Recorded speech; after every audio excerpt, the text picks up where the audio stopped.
Amados, o texto de João, no capítulo 17, é um dos textos mais maravilhosos. Eu gosto muito do Evangelho de João, pela excelência da escrita desse texto. E hoje estamos nesse momento de ceia, e eu gostaria de compartilhar mais uma vez sobre a oração sacerdotal de Jesus. E eu queria nessa noite trazer alguns enfoques importantes, certamente para a glória de Deus. Eu queria que você acompanhasse a leitura que irei fazer no Evangelho de João, no capítulo 17. Eu creio que aqui é o âmago, ou seja, é o centro de todo esse texto, que exalta a Jesus como Rei dos Reis, como Senhor dos Senhores, como o Deus homem, o Deus que se fez carne e habitou entre nós. Eu quero ler, os irmãos acompanhem, João capítulo 17. Nos diz assim a palavra do Senhor: tendo Jesus falado estas coisas, levantou os olhos ao céu e disse: Pai, é chegada a hora, glorifica a teu Filho, para que o Filho te glorifique a ti. Assim como lhe conferiste autoridade sobre toda a carne, a fim de que ele conceda a vida eterna a todos os que lhe deste. E a vida eterna é esta, que te conheçam a ti, o único Deus verdadeiro, e a Jesus Cristo, a quem enviaste. Eu te glorifiquei na terra, consumando a obra que me confiastes para fazer. E agora glorifica-me, ó Pai, contigo mesmo, com a glória que eu tive junto de ti, antes que houvesse mundo. Manifestei o teu nome aos homens que me deste do mundo. Eram teus, tu nos confiastes, e eles têm guardado a tua palavra.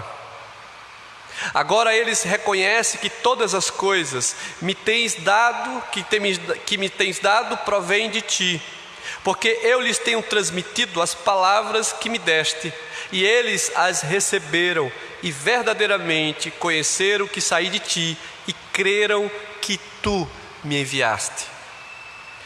É por eles que eu rogo, não rogo pelo mundo, mas por aqueles que me deste, porque são teus. Ora, todas as coisas são tuas, e as suas coisas são minhas, e neles eu sou glorificado. Já não estou no mundo, mas eles continuam no mundo, ao passo que eu vou para junto de ti. Pai Santo, guarda-os em teu nome que me deste, para que eles sejam um, assim como nós. Quando eu estava com eles, guardava-os no teu nome que me deste, protegi-os, e nenhum destes se perdeu, exceto o filho da perdição, para que se cumprisse a Escritura. Mas agora vou para junto de ti, e isto falo no mundo, para que eles tenham o meu gozo completo em si mesmos. Eu lhes tenho dado a tua palavra, e o mundo os odiou, porque eles não são do mundo, como também eu não sou. Não peço que os tires do mundo, e sim que os guardes do mal. Eles não são do mundo, como também eu não sou. Santifica-os na verdade. A tua palavra é a verdade. Amém? Eu quero ler até esse verso 17. Gostaria que você lesse comigo esse verso de número 17, todos. Fica-os na verdade, a tua palavra é a verdade. Amém. Vamos fechar nossos olhos por mais um instante e orarmos ao Senhor.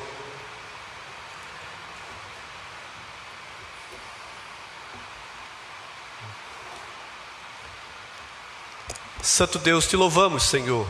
Te louvamos pela tua palavra santa, a tua palavra que é inerrante, a tua palavra que é infalível, a tua palavra que é verdade, a tua palavra é divina, a tua palavra vem do céu até nós. A tua palavra nos redime de todo pecado, a tua palavra através de Cristo Jesus, nos justificou, nos santificou e nos concedeu a vida eterna. Ó Senhor Deus, que a tua palavra que foi lida seja aplicada, compreendida. Usa-me como instrumento em tuas mãos para a glória do teu nome.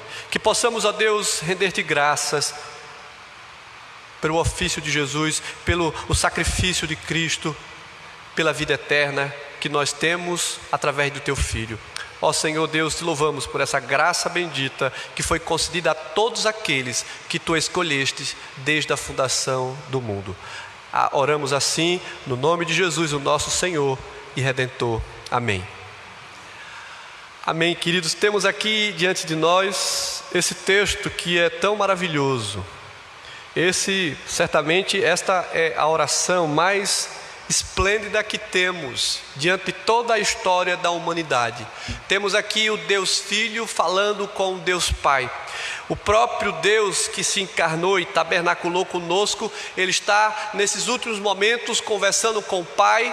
E esta oração que Jesus faz diante do Pai, Ele está intercedendo pelos seus discípulos. Ele está intercedendo pela igreja, por aqueles que haveriam de crer. E Ele está rogando a Deus também pela glória que o Senhor Deus conferiu e que do qual Ele ofereceu a Deus essa glória, satisfazendo todas as demandas da lei, cumprindo todo o propósito de Deus Pai.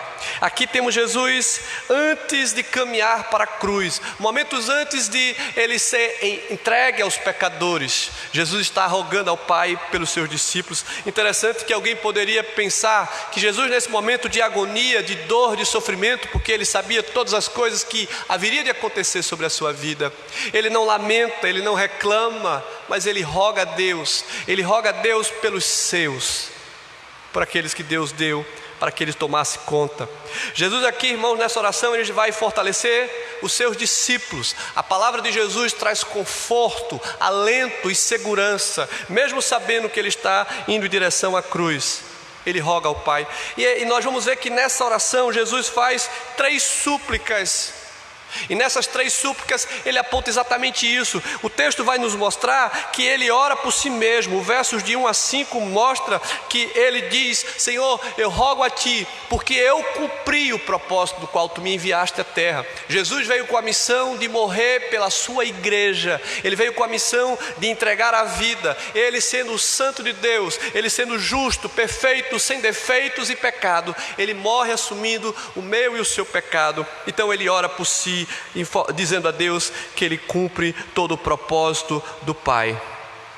E Ele também ora aqui pelos seus discípulos, pedindo que o Pai guarde-os e os santifique e os proteja. O Senhor não pede que tire-os do mundo, mas que os guarde, que os revista de autoridade do alto. Ou seja, Jesus intercede por aqueles que ficam, mesmo sabendo que eles iriam abandonar nos últimos instantes, mesmo sabendo que Pedro iria negar, mesmo sabendo que nenhum deles estaria em sua defesa. Mas Jesus roga por esses homens, porque Jesus veio para estabelecer a igreja de Deus aqui na terra. Ele veio para morrer por nós. E também nós vamos ver que nessa terceira oração, Jesus ora também por sua igreja, ou seja, por aqueles que haveriam de ver, de crer e de seguir a Jesus. A oração de Jesus é que Deus pudesse abençoar, santificar e conduzir aqueles que haveriam de crer em seu nome. E essa pregação que deveria alcançar a todas as pessoas até os confins da terra é a pregação da excelência do Evangelho de Deus, pregando que Jesus Cristo é o verdadeiro Deus que habitou entre nós. Então Jesus ora por si, pelos seus discípulos, pela sua igreja. E nós vamos ver que o contexto, irmãos, desse momento aqui, Jesus está no momento de sofrimento. Ele está no cenáculo com os seus discípulos. Ele aqui já participou da ceia. Ele aqui já comeu do pão e bebeu do vinho. Ele aqui já tinha estabelecido o seu corpo que era partido e o seu sangue ali, simbolizando por esses elementos que eles não deixam de ser pão e vinho. Mas Jesus demonstra através dos elementos que o seu corpo seria partido na cruz, que o seu sangue seria derramado na cruz por um objetivo máximo. O propósito de Deus era necessário que um justo oferecesse a sua vida em prol dos pecadores. Então Jesus está nesse contexto e sabendo que naquele momento da última ceia que ele tem com seus discípulos, um deles haveria de traí-lo, de entregá-lo aos pecadores, de vender Jesus por algumas moedas de prata. E todas essas coisas estavam assim para que se cumprisse as Escrituras. Jesus não tinha ódio em seu coração, não tinha rancor nem amargura, mas Jesus sabia que todas as coisas era necessário para que se cumprisse a Escritura. E a ênfase, irmão, dessa oração de Jesus é que todas as petições que Cristo representa, que Ele apresenta aqui nessa oração sacerdotal, são por bênçãos que Ele roga a Deus espirituais. Jesus não está pedindo aqui coisas materiais, coisas efêmeras, mas o Senhor roga ao Pai, não por riquezas, não por honra, não por destaque, não para que eles se colocassem em posições de grandeza, mas o Senhor roga a Deus por bênçãos espirituais, para que eles sejam revestidos de todo o poder do alto, revestidos da graça e do poder do Espírito Santo. Aqueles homens foram testemunhas de Deus, exatamente aqui nesse contexto da terra, exatamente a partir do momento em que Cristo tem que ir ao Pai, mas Jesus deixa um conforto, dizendo que eles não estariam só nessa missão. O Espírito Santo os confortaria e os conduziria em toda a missão. O pedido de Jesus concentra-se em pedir ao Pai que guarde os seus discípulos do mal e que os conduza, que os separe do mundo, que os capacite para a missão e que os traga logo aos céus. Irmãos, o nosso destino aqui na terra, por isso que nós trazemos algumas vezes a ênfase que por mais que nós almejamos as coisas desse mundo, por mais que nós tenhamos que labutar por conquistar algumas coisas, o nosso destino sempre será o céu, a glória de Deus. Nós não podemos ficar presos com nossos pés nessa terra, mas com nossos olhos fitos no alto, sabendo que o nosso socorro já foi dado por Deus através do seu Filho Jesus, e que a nossa expectativa de vida não se resume aos dias aqui na terra, mas exatamente é isso, do qual o Senhor Jesus prepara os seus discípulos, porque Jesus diz no capítulo anterior que Ele vai ao Pai, mas não nos deixam sós, disse aos seus discípulos, mas vai preparar lugar. Irmãos, nós sabemos que os dias, a cada dia mais se abrevia a volta de Cristo, ou seja, está muito próximo, porque nos últimos dias não se encontrará fé na terra, não se encontrará a evidência do verdadeiro amor entre os irmãos, não se evidencia mais a misericórdia ou a piedade. O Senhor espera encontrar uma igreja santa, e essa oração de Jesus é para que Deus guarde os seus discípulos do mal, para que os proteja, para que os santifique. Essa oração de Jesus, ela recai sobre toda a sua igreja, sobre todos os eleitos, todos aqueles do qual o Senhor veio para morrer e conceder a vida eterna. E eu quero compartilhar, irmãos, exatamente sobre a oração de Cristo intercedendo em prol do seu povo. Em primeiro lugar, eu quero mostrar aos irmãos que a cruz de Cristo é o único instrumento dado por Deus que nos concede a dádiva da vida eterna. Ou seja, sem o cumprimento profético do qual se concretiza exatamente nesse momento aqui dessa nova aliança de Deus em seu Filho, porque Jesus entrega a sua vida para que se cumpra toda a Escritura e todos os profetas. Então a nossa salvação já foi garantida em Cristo. O texto diz: tendo Jesus falado estas coisas, levantou os olhos aos céus e disse: Pai, é chegada a hora, glorifica teu Filho, para que o Filho te glorifique a ti. O Senhor Jesus roga a Deus para que o nome dele seja glorificado através da vida do seu Filho, porque Jesus satisfez tudo aquilo que estava determinado para que ele fizesse. Ele cumpriu a lei de forma perfeita e santa. Ele satisfez todos os propósitos de Deus. Ele apregoou o Evangelho. Ele foi o profeta, o sacerdote e é o nosso rei. Ele é aquele do qual a igreja do Senhor ansiava, do qual já era prescrito por todos os profetas. A vinda de Cristo ao mundo, irmãos, estabeleceu diante de nossos olhos, diante da nossa realidade, o reino de Deus entre nós. E quando Jesus morre naquela cruz, Ele nos concede acesso aos céus. Então nós vamos ver que a hora de Jesus tinha chegado, e a cruz é o cumprimento do plano de salvação que Deus tinha determinado para o seu povo. Nós vamos ver que é na cruz que Jesus esmaga a cabeça da serpente. É na cruz que Jesus, ele cumpre todo o propósito de Deus. Talvez Satanás pensara que Jesus tinha sido destruído, Talvez os seus algozes mostraram e apontaram o dedo: se tu és o Filho de Deus, por que não demonstra o teu poder e sai dessa cruz? Mas aquele momento que parecia de derrota, de sofrimento, era um momento de cumprimento do propósito eterno de Deus. Porque Jesus, na verdade, ele não foi colocado naquela cruz pelo poder dos homens ou pela astúcia de Satanás, por achar que talvez ter vencido, mas ele foi pela cruz porque o próprio Pai o encaminhou. E quando Jesus vai para aquela cruz, ele cumpre assim o propósito de Deus, porque a prioridade de Jesus era a glória do Pai. Então quando ele morre naquela cruz de forma humilhante, de forma, miserável, era a pior morte que existia para o pior pecador, e ele morre assumindo a nossa culpa. Então Jesus glorifica a Deus, a sua crucificação glorifica a Deus. Ele glorifica a Deus mais nesse ato do que nos seus prodigiosos milagres, porque é na cruz do qual o Senhor Jesus, quando ele se entrega por amor a Deus, pela obediência ao Pai, ele naquela oração lá do Getsemane diz: Pai, seja feita a tua vontade. E o propósito de Deus para o seu povo é que nós conheçamos a sua palavra e vivamos através dela, não apenas ouvintes, mas praticantes. E Jesus, em sua marca, ele era obediente ao Pai, ele foi obediente até a morte e morte de cruz. E o que o Senhor espera do seu povo, assim como ele roga para os seus discípulos e para com os seus, é que nós possamos guardar a sua palavra, porque a palavra de Deus nos santifica, a palavra de Deus nos conduz no caminho do qual o Senhor espera que trilhemos. Então, irmão, Jesus glorificou o Pai na sua morte. Ele glorificou o Pai em seu sofrimento, em sua dor. Cristo não foi para a cruz como uma vítima, ou seja, ele não foi porque ele tinha sido preso, porque o poder dos homens era maior, porque a inveja dos homens, ou porque qualquer outra ideia que possa se pensar, ou porque Judas o traiu. Mas ele foi para a cruz para cumprir as Escrituras, porque não havia ninguém que poderia deter o autor da vida, nem a própria morte, porque ele é o criador da vida, ele é o sustentador de toda a existência, mas ele se deu por nós.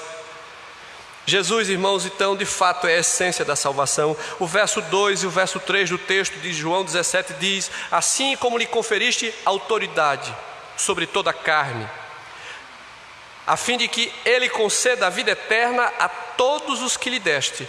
E a vida eterna é esta, diz o verso 3, que te conheçam a ti, o único Deus verdadeiro, e a Jesus Cristo, a quem enviastes.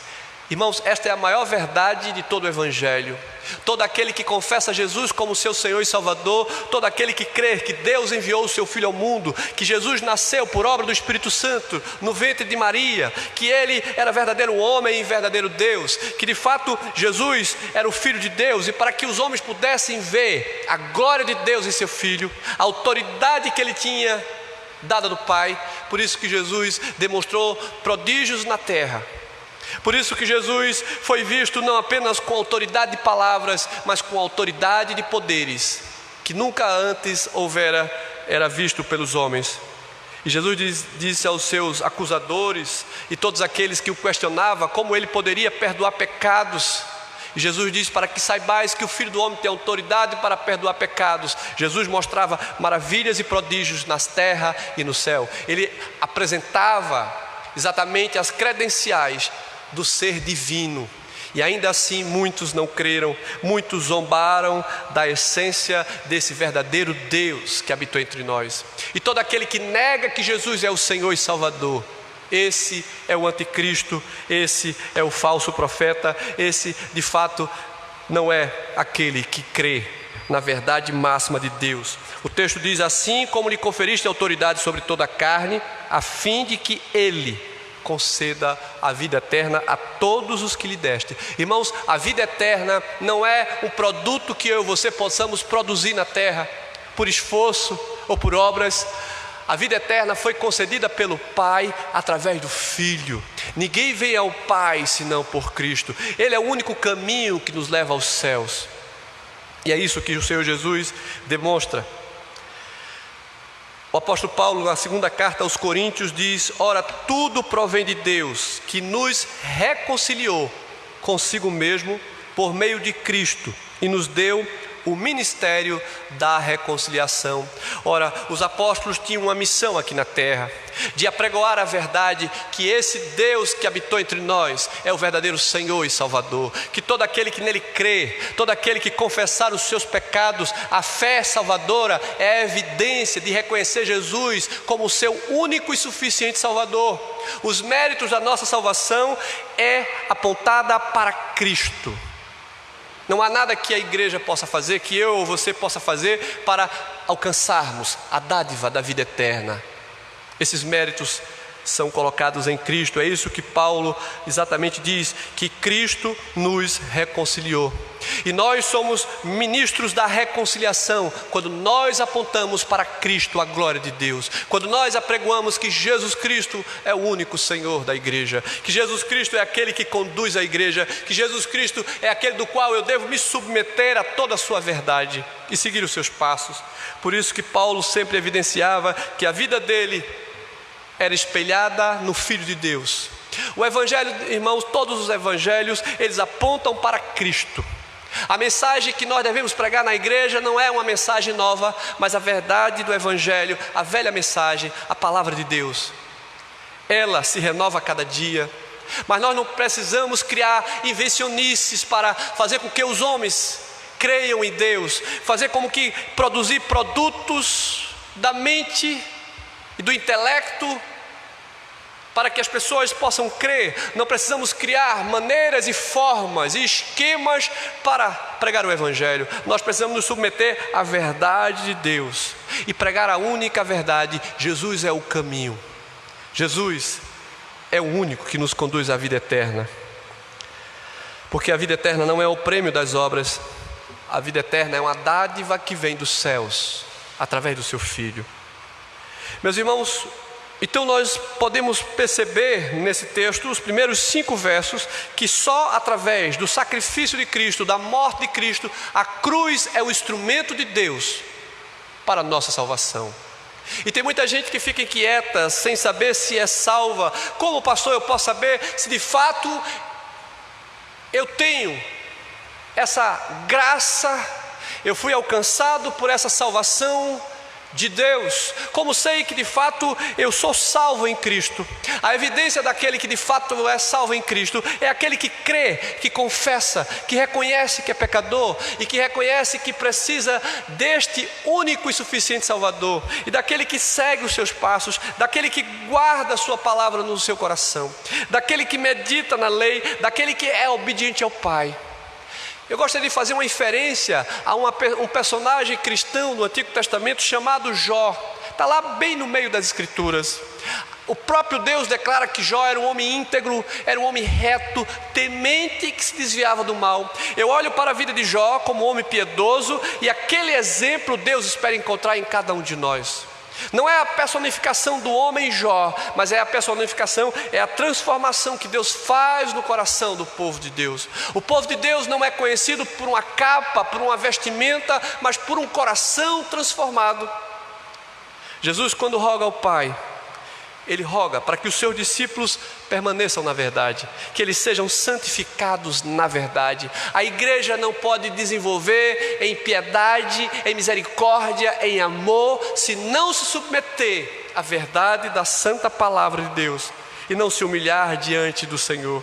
Em segundo lugar, nós vamos ver que Cristo já consumou a obra da salvação. Eu e você não precisamos fazer nada para sermos salvos, a menos que crer no Senhor Jesus, seguir os seus passos, ser obediente ao Senhor, fazendo o que Ele nos manda, vivendo o Evangelho da graça, da misericórdia, da justiça, porque a salvação de fato foi uma obra já consumada, de uma vez por todas.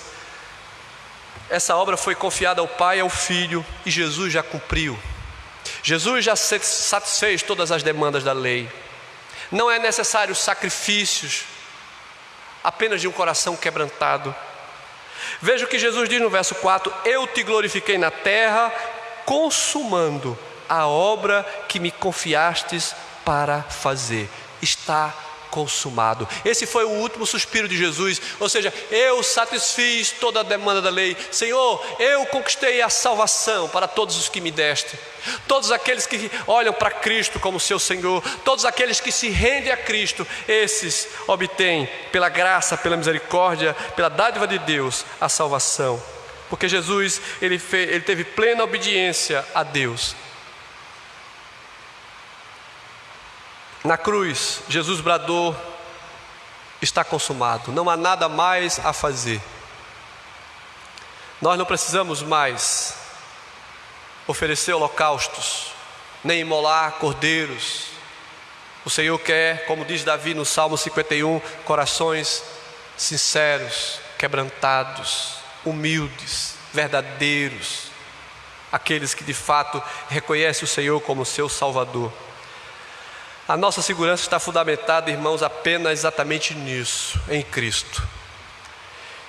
A nossa dúvida é porque nós somos pecadores, é porque nós enxergamos em nós a impossibilidade de nos chegar aos céus, a impossibilidade de sermos aceitos por Deus, porque nós somos de fato pecadores e somos apenas merecedores da ira de Deus, mas Ele é um Deus misericordioso e justo.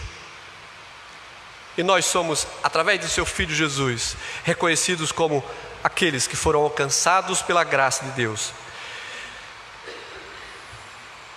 Não somos nós que encontramos em Deus a salvação, mas Deus é que nos redime do pecado, é Deus que nos salva, é Deus que tem a mensagem de salvação para a igreja. Não é a igreja que tem a mensagem de salvação, mas essa mensagem vem do trono da graça. A igreja do Senhor, ela é conduzida do início ao fim por Deus. Nós não amamos a Deus primeiro, mas Ele nos amou primeiro. Ele entregou o seu Filho por nós. Ele preparou a forma da qual eu e você podemos ser aceitos. Não somos nós que escolhemos, foi Ele que nos escolheu. A nossa segurança, irmão, de salvação está tão somente em Cristo e somente nele. Não há nada que eu e você possamos fazer para merecermos essa dádiva dos céus, porque Jesus já completou toda a obra da redenção. É Ele quem nos salva, Ele que nos conduz, Ele que aponta o caminho para o céu. E todo aquele que nele crer, e todo aquele que andar em seus caminhos, nada nem ninguém pode nos arrebatar da mão do Senhor. Não há nada que possa nos tirar desse caminho. Paulo, quando escreve aos Romanos, no capítulo 8, ele diz: quem nos separará do amor de Deus? O amor de Deus está expresso em seu Filho. Jesus é a expressão máxima do amor de Deus. E Jesus demonstrava isso em toda a sua caminhada, em todo o seu testemunho, em todas as suas palavras, em toda a sua vida. As pessoas que chegavam ao encontro de Cristo, Ele sempre estava pronto para ouvir, para estender a mão, para rogar ao Pai. Todos aqueles que confessavam e reconheciam que Ele era o Messias, que Ele era o Salvador, Jesus rogava ao Pai, e Jesus dizia: arrependei-vos. A nossa segurança, irmãos, está exatamente baseada no cuidado de Cristo. O verso de número 12 desse texto de João 17 diz: quando eu estava com eles, guardava-os no teu nome que me deste, e protegi-os, e nenhum deles se perdeu, exceto o filho da perdição, para que se cumprisse a Escritura. Todos nós, irmãos, somos guardados por Deus. O Senhor mesmo diz que intercede por nós diante do Pai. Ele é o nosso advogado, é aquele que está junto do Pai, intercedendo por nós todos os dias. Nós, irmãos, somos guardados por Deus, porque nós somos o seu povo, e Ele nos ama com amor eterno. Como diz o evangelista João no capítulo 10, Ele é o bom pastor que dá a vida pelas suas ovelhas. As suas ovelhas conhecem a sua voz, as suas ovelhas o seguem, porque sabem que seguir a Jesus é o caminho para o céu. Seguir a Jesus é o propósito de Deus para a vida da igreja. A igreja do Senhor, ela deve estar tranquila, confiada em Deus, através do seu Filho.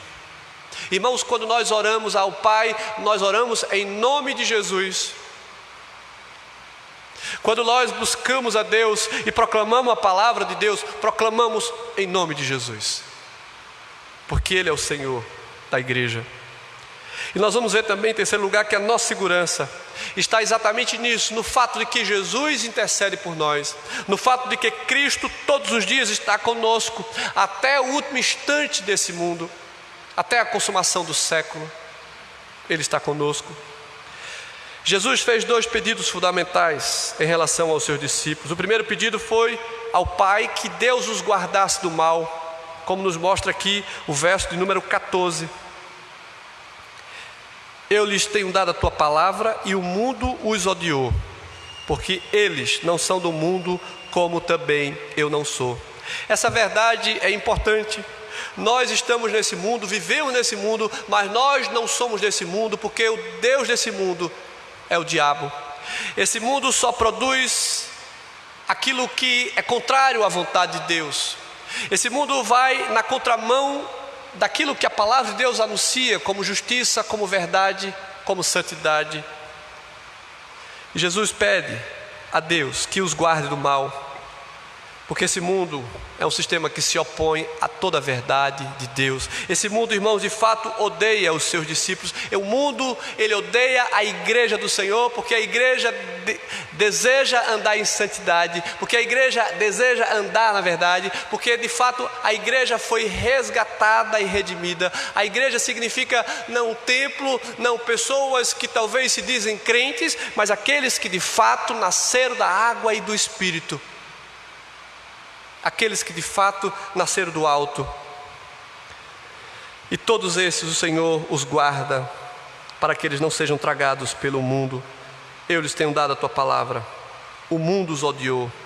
Eles não são do mundo, como eu também não sou.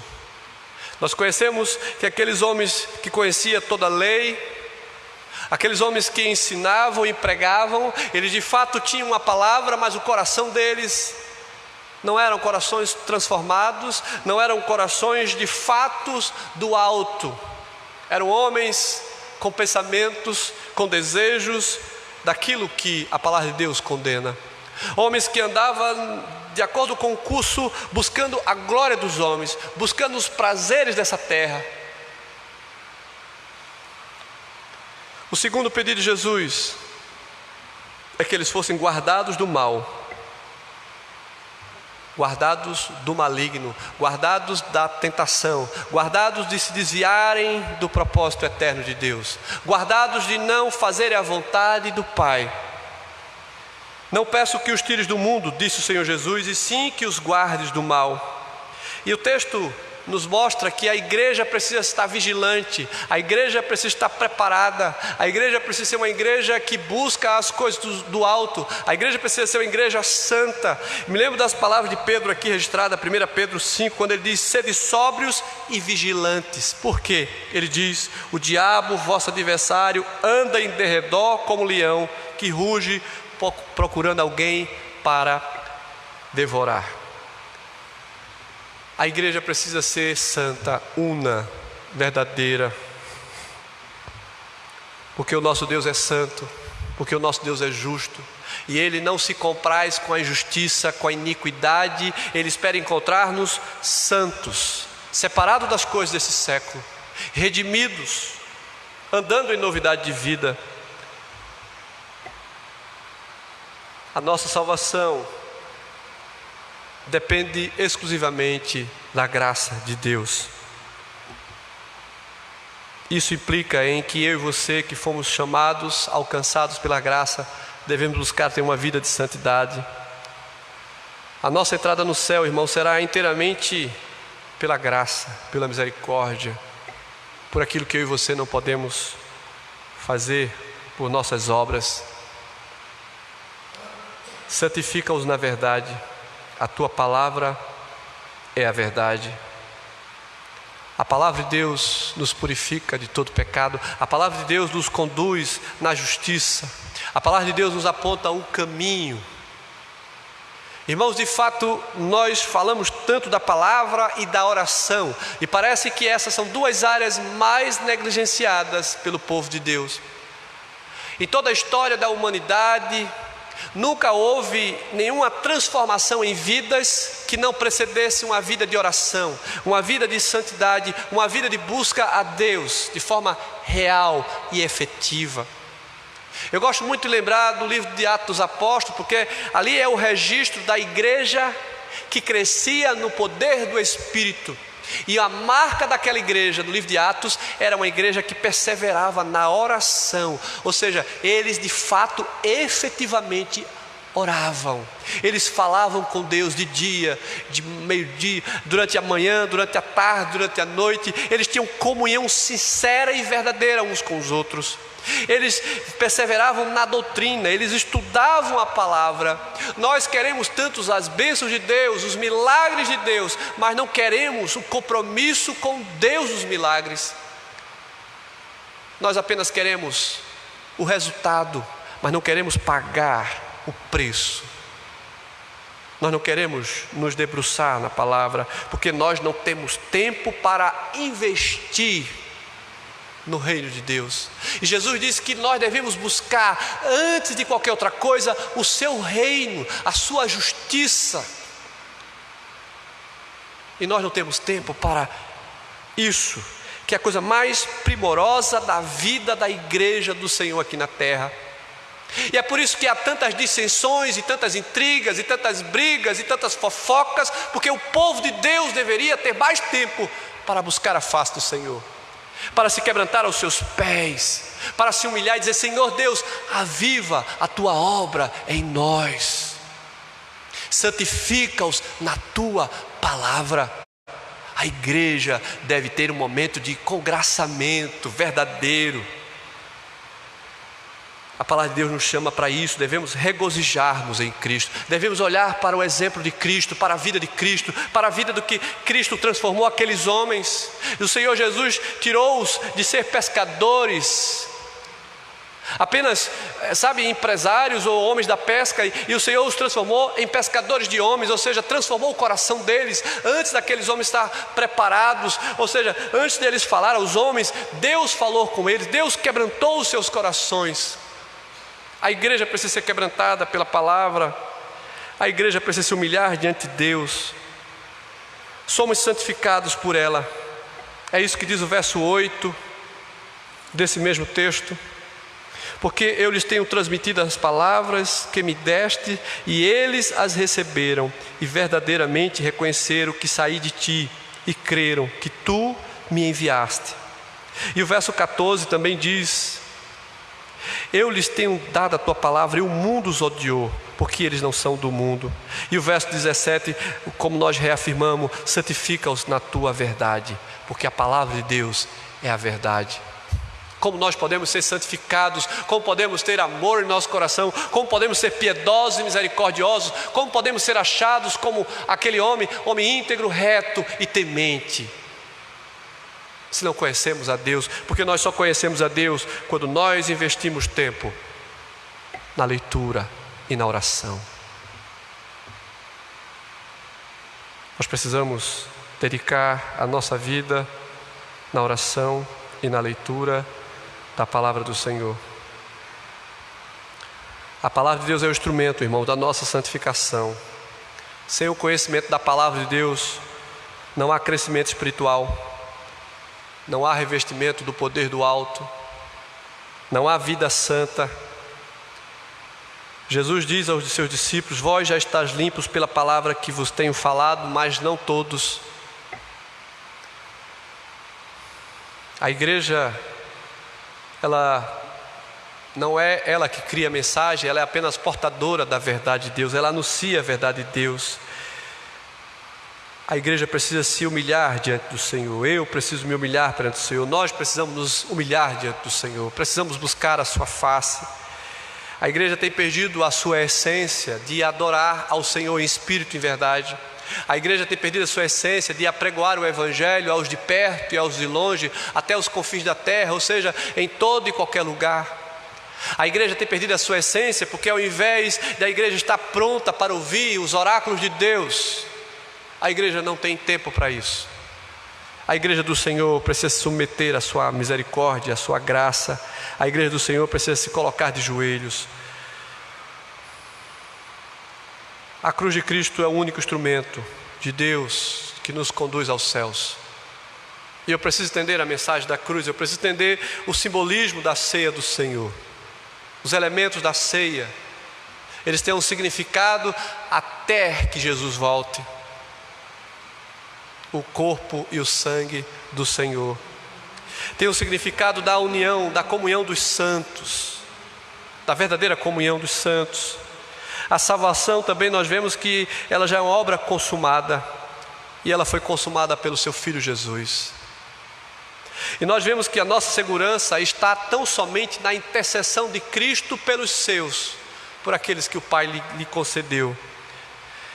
Irmãos, nós somos privilegiados por estarmos na casa do Senhor, por sermos filhos de Deus, por fazermos parte dessa aliança em seu Filho. Mas precisamos de fato evidenciar ao mundo que somos filhos de Deus. Precisamos evidenciar ao mundo que não apenas conhecemos a Deus de ouvir, mas de andar com o Senhor, de seguir os seus passos. Somos santificados pelo correto relacionamento que nós devemos ter na igreja e fora da igreja, para sermos sal e luz do mundo, para sermos aqueles que estão ligados na videira e que produzam frutos de justiça. Não somos do mundo, irmãos, porque nós nascemos do alto, nós nascemos de cima, nós nascemos do Espírito Santo de Deus. A nossa origem, irmãos, é os céus. Devemos viver na terra almejando o encontro com o Senhor.